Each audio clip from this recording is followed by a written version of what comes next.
Hi, I'm Larry Puckett, the DCC guy. Well, I want to welcome you to the second in the series of videos on UK modeling. And what we're going to be looking at today is the Southern Railway's Merchant Navy Class 462 Express passenger locomotives. Now, because of wartime restrictions, they did classify these as both passenger and freight, and I've read that on occasion they did actually use these in freight operations, but not on a regular basis. They were express passenger locomotives. And the model itself is just a beautifully running locomotive.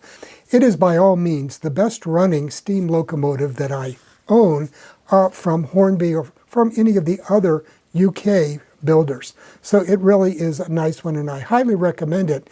And I know Hornby, I believe, has the same model that I'm going to be showing you here in their range for 2023. And that, of course, is the Southern Railway's Channel Packet locomotive. So what we're going to be doing on that is replacing a lot of the plastic nameplates and number plates and things of that nature, and using etched brass ones from Fox models or Fox transfers. So let's go ahead. I've got those laid out here before me here on the workbench. We'll take a look at them, and then we'll start removing the old appliques that Hornby put on, and I'll show you how you can apply these etched brass versions to your models.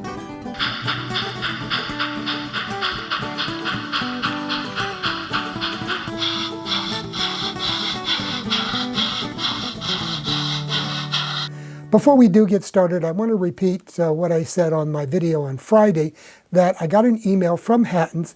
They have received another shipment of the Genesis coaches in the Great Western Railway color scheme that I showed you in the video last week. So those are available. They have a limited range of them at this time. And in all cases, I think, except maybe one, they had at least 10 on hand. And so it's your opportunity. If you missed out on pre-ordering any of these, it's your opportunity to go ahead as soon as you finish watching this video, get on the Hatton's website and get an order in for those. They also have a number of other departmental coaches that they have produced that came in the same shipment apparently. So go to hattons.co.uk and you can pick up your own Great Western Railway Genesis coaches. Okay, so let's go ahead and take a look down here on the workbench, and we'll take a look at the etched brass parts from Fox that I'm going to be applying to my Merchant Navy locomotive. First, a little history on the Merchant Navy class. The Merchant Navy class locomotives were designed by Oliver Bullard, who was the chief engineer for the Southern Railway at the time, and these were produced from 1941 until 1949, and there were a total of 30 of these produced. And as I said earlier, they were originally designated as a dual service passenger freight class of locomotives so that they could be built during the war, Second World War.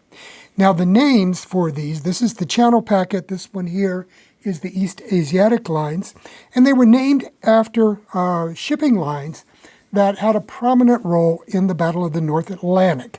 And then later on, the ones that were built, I believe, after World War II, were named for lines that used the Southern Railway docks at Southampton. So these were basically designed for express passenger service. They were widely used on what were called the boat trains that ran between the Southampton docks and London. And they were basically then a very fast, heavy Pacific locomotive. Now, these were originally built with this beautiful, what looks like a streamlined casing on them. It was actually called air styling, and it was done that way for one reason, so that it matched the curvature of the coaches that were in use on the train, and that meant that these locomotives could go through the cleaning stations along with the passenger coaches, and it would have given them, made it much easier to keep them clean. They had a lot of other innovations that I really don't want to get into. Just look it up on Google it and look it up on Wikipedia or wherever. And there's a lot of good information about these, how they operated, what the various design differences amongst these were. And there were a number of problems with this casing because they had real difficulties. The exhaust smoke from the smokestack tended to flow along the lines of the locomotive. It really did obscure visibility quite a lot, and later on, as you can see here on the East Asiatic, they added smoke deflectors here to try to get that smoke up, and made a number of other changes to try to improve visibility. Eventually, they finally rebuilt these and took the air styling casing off, so they looked like a much more conventional locomotive. And there are still a number of these in the rebuilt version out there on the heritage railways in use. And I believe there is one that they're actually in the process of converting back to the original version, to the original air styling casing and everything else. As I said earlier, we're going to be replacing these plastic numbers and nameplates and the like with etched brass versions. Okay, so here we have the channel packet as it looked originally when released in 1941. Now you can see we have a red nameplate here for the Southern on the side of the tender. We have the number plate here on the side of the cab. We have the nameplate for the channel packets. It says Merchant Navy class right here. And then in the center is the flag for the channel packet line. And that's one thing, all of these carried the flag of the shipping line that they were named for. So that's part of this design. So let me show you the difference that you will see once we apply this. First, let's look at the Southern lettering, or the Southern nameplate here for the tender, and look at the stark difference in that, how much clearer it is on the etched brass version with the bright brass. And by the way, they apply a varnish of some sort over the finished version of these etchings to prevent tarnishing of the brass itself. So they should stay nice and shiny for quite a long time. So we're going to pull this flat plastic nameplate off the tender and replace it with this one here. Another thing, let me pull this up so that you can see it now. And right here you can see the difference between the original nameplate for the channel packet as opposed to this etched brass one. So we'll pop that off and replace it. We also have the number plate to go on the side of the cab here. Much more distinct red. A very bright red as opposed to this somewhat blood red looking version. So I like these a lot better. This is much more orange. This is a nice bright red. Finally, we have this single number plate to go here on the front, as you can see here. And originally, Southern used this inverted horseshoe Southern nameplate to go, or logo, to go on the front of the smoke box door. So we'll be replacing that as well. Now, one thing I do want to warn you about with these locomotives, and that is the brake rigging here. Okay, this is one long casting, and it's attached to the rest of the brake rigging here on the side with little nipples that fit into these projections. And it's almost impossible to avoid breaking these off, let me tell you. I've done it on all of these, and I had to end up replacing them. And what we have generally found works best is to just take a very small pin vise drill bit and drill out a hole in this piece here that the brake rigging attaches to, insert a piece of brass wire with some super glue into that, let it set up, and then drill holes right here, here, and here in the brake rigging, and glue it onto those little pieces of brass wire that you've done. And since I did that, I haven't broken it loose again. It's very durable now. So I don't know, hopefully Hornby will catch on and do something about this attachment, because it is very, very easy to break these off. Okay, so I want to start here with the tender, and what we're going to do is just take, this is an X-Acto knife blade. It's a number 17 blade, and I'm just going to slide it underneath the edge of the plastic plate and pop that up. It just comes up quite easily because there's only a couple of small little plastic pieces that hold it onto the tender. There's holes drilled here, and then these fit in them.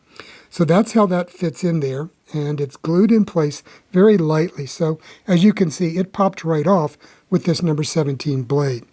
And let's go ahead and do the other one on the other side while we're at it.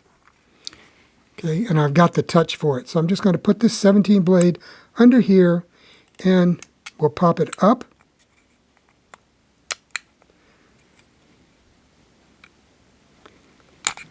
Like that. And then pop the middle one. And then finally we'll pop the one on my left. There we go. And so that's all there is to removing it. We'll be able to apply glue to the back of the etched brass, slide it right on in place, and let that set up. Now, what am I going to use as far as glue? Well, a lot of people probably use super glue.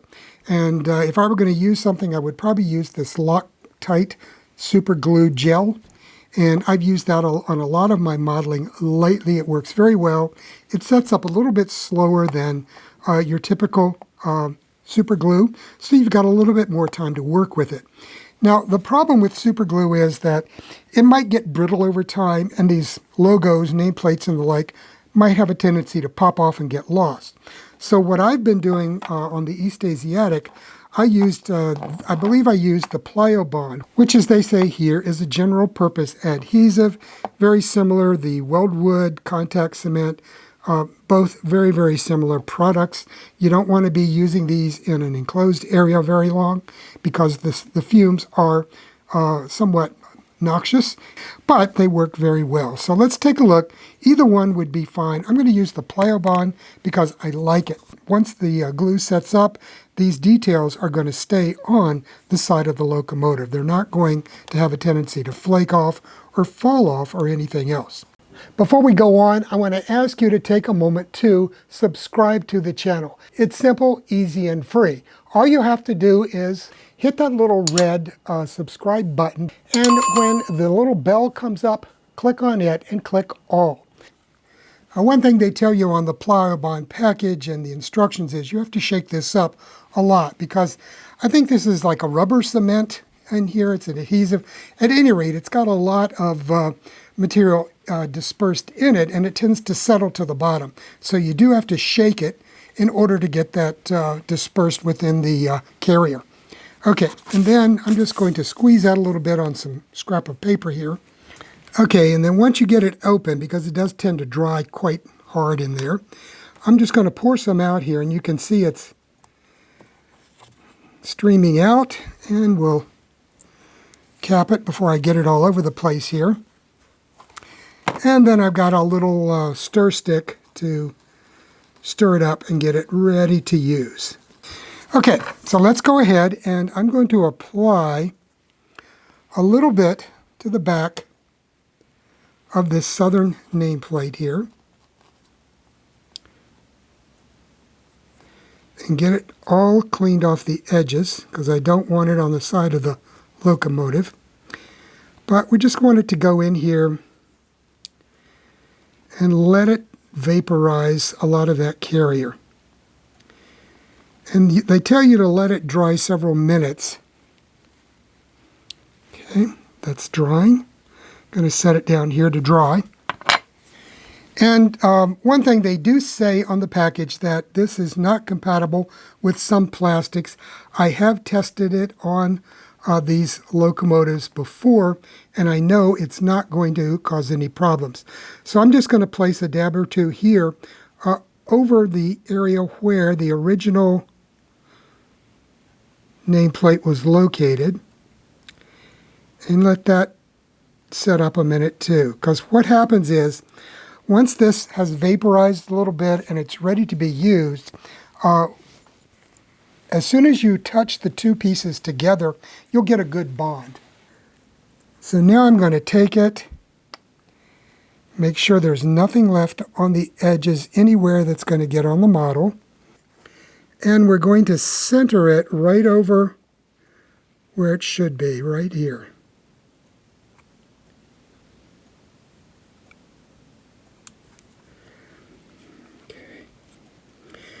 And the good thing about this is it gives you a little bit of time in case you need to adjust the fit.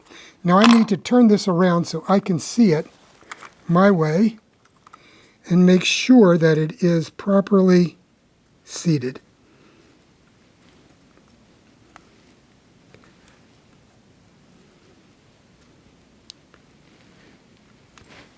Okay, that looks good. So, there we have the Southern nameplate on the tender. I'm going to let this cure overnight here, which I think they tell you to do on the instructions. And then after that, it'll be ready for the other side. So I'll let you take a good close look at this now that we've replaced it. You can see how nicely those letters stand out now, and that gold lettering, you know, it looks like the brass casting that was used on the original locomotive. Okay, I'm going to put this aside and let it set up, and then I'll be able to do the other side in 24 hours. Okay, now we need to do the same thing to the locomotive. So I'm going to start back here on the cab with this number here, and we're going to put the number 17 blade underneath and just lift slightly. And it comes off that easily. So if you look real close, you can see the little pins attached here are cast to the back, and they just put a little spot of glue right in the middle there to hold it. Okay, so let me get one of these and we'll get it ready. Apply just a dab here to the back because you don't want any oozing out there and getting all over the model. But I want more than what Hornby used because that thing came off very, very easily.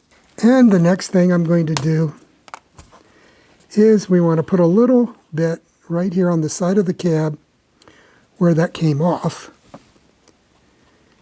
And it's better to always just put just a dab and add more later. It's easier to add more than to try to take any away, let me tell you. I'm going to keep it between the two pin mounting holes there. And that's it. Okay, so I'm ready to apply it. Let's go ahead, drop it into place.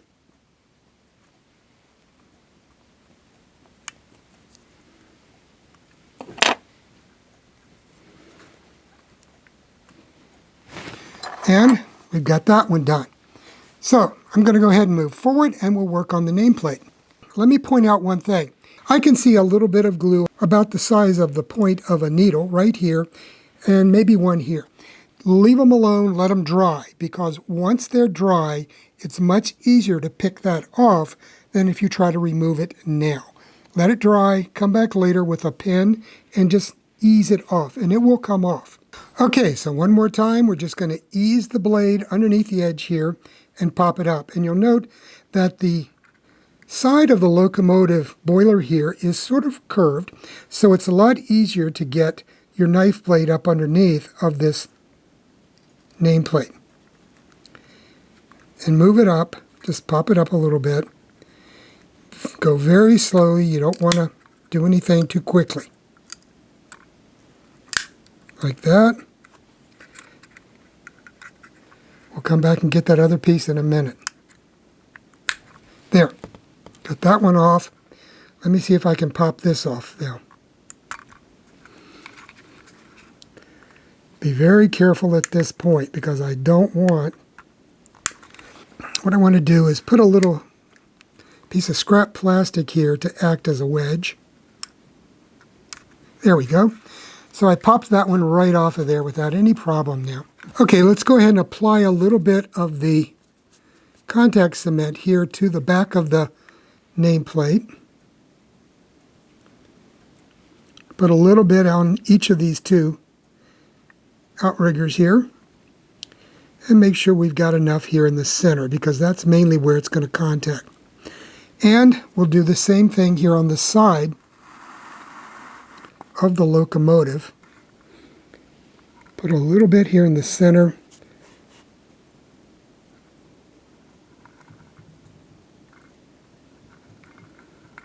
Like so.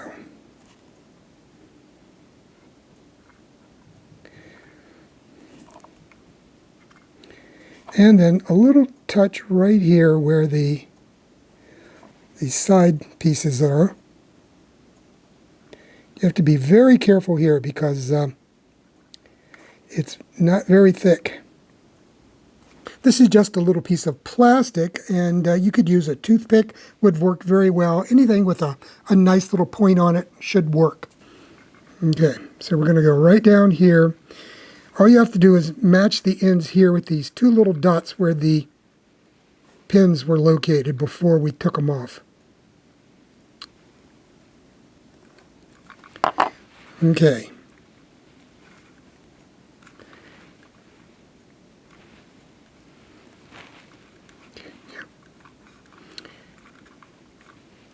And as I said, if there's any that kind of oozes out from underneath, leave it and get it up later with the point of a sewing needle or a pin of some kind. Okay, that's on there nice now. Tilt that up a little bit so you can see it better. Like that. Okay, let's work around on the front next. Okay, the next thing I want to do is this large number plate right here on the front.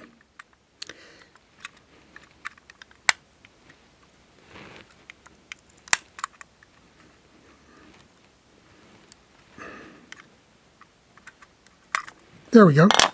So now we'll be able to apply this number plate here in its place. I've applied glue to the back of the number board, and I'm just going to put a little bit of the adhesive right here.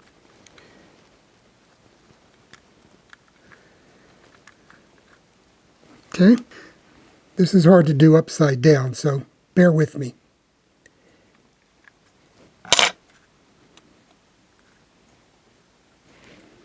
That looks pretty good right there. I'm going to turn it around so that I can actually see what it looks like. Okay, that one was actually pretty easy to line up because we have some square edges here that we can work with. Okay, I'm going to go ahead and prepare the inverted horseshoe that goes here around the center of the smoke box here. Be right back. Let's prepare the back of the horseshoe here. Put a little bit here. Okay, I've got the adhesive applied to the back here, the contact cement on the back, and I also put a little tab or two here on the smoke box door. And let me just slide this into place here. I hope you can see this. And I need to turn it this way so I can see what I'm doing. Okay, so that's what it looks like after it's been applied. So I need to set this down, not touch it, and leave it alone for 24 hours, and then I can do the other side. So that's all there is to it. It's fairly straightforward, as I think I've shown you here in this demo. I'm not going to be able to show you the finished model until both sides are firmly dried, but at the beginning of next week's show, we will see it. We'll give it a test run, and you can see the finished model with all of the new appliques firmly glued in place. So come on back next week to see the final version of this running on the layout, and we'll be able to move on to another topic as well. Well, that's a wrap for today's video. I hope you will take the time to go to the Fox Transfers website, and I will put a link to that in the description to this video, and take a look at all of the various etched brass details that they have, because they have a wide range, not only for the Merchant Navy class and the West Country Battle of Britain class, but for many other locomotives from the UK as well. So keep looking and have a great week. We'll see you here on Friday also with another video from the DCC Guide. Bye now.